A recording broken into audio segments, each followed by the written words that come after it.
The past several years, especially my late 20s, were very difficult. I had a family member who died unexpectedly, and it threw me into a very bad space. And the only consistent thing I had was my work. And the only thing I could rely on and know what was going to happen was to be at work, which was a complete gift. That didn't change.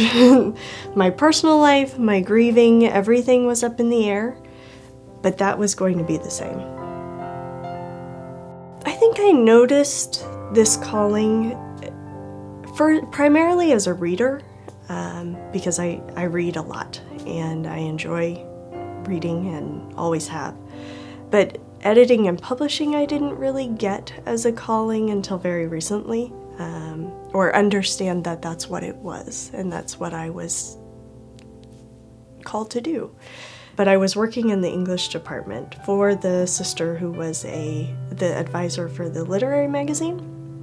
And she said, when I was getting ready to become a junior, and she was looking for an editor for that magazine, and she said, I want you to do this. And I said, no, I'm not doing publishing. It's not something I want to do.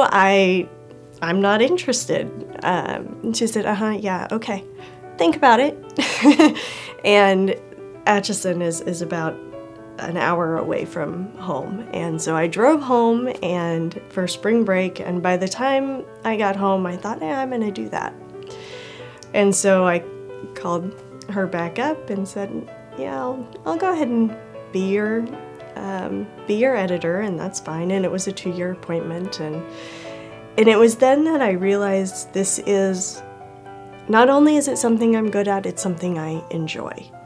I love to put words on a page. I love to help other people put their words on a page, and to see what they're going to become.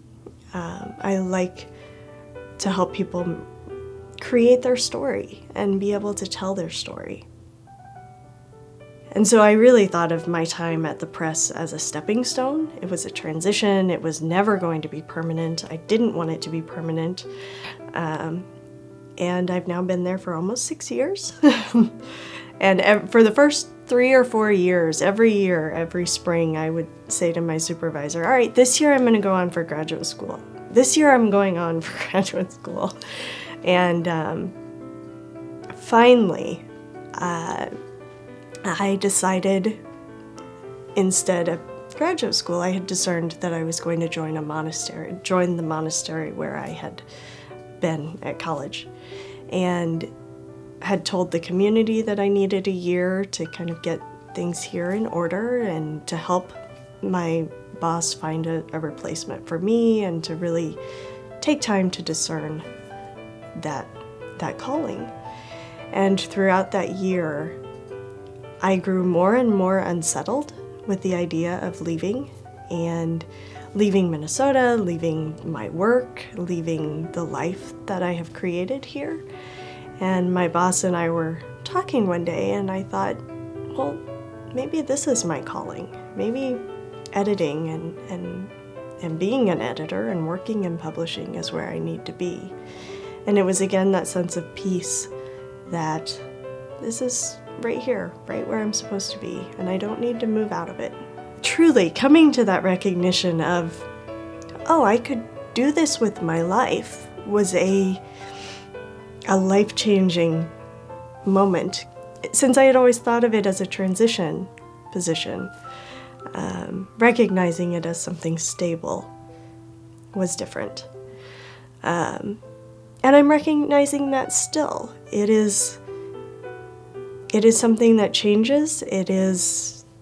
The work that we get is constantly challenging and new and exciting, and it's always a learning opportunity.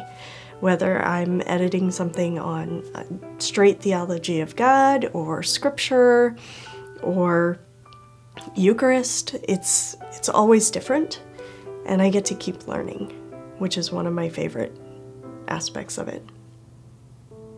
This work shows me very clearly that I am not in charge, that I am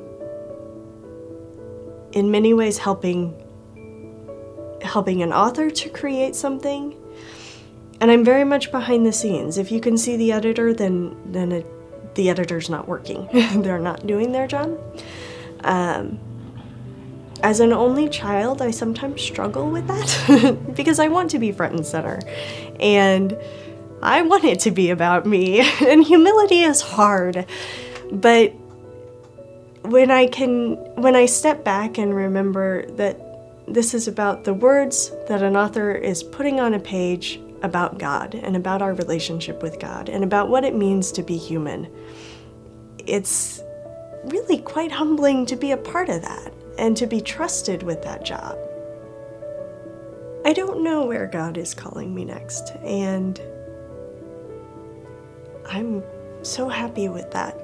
I think I spent so many years, particularly in my late 20s, trying to figure out, okay, what's next and what's coming and where do I go? And to finally sit down and say, oh, I'm right where I need to be. I don't have to worry about going somewhere next. There will be a next, and it'll show up when it's ready. And I have to pay attention. I have to be aware.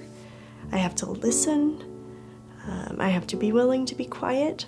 But if I do those things, I think I'm going to notice when I'm being called to go to the next place.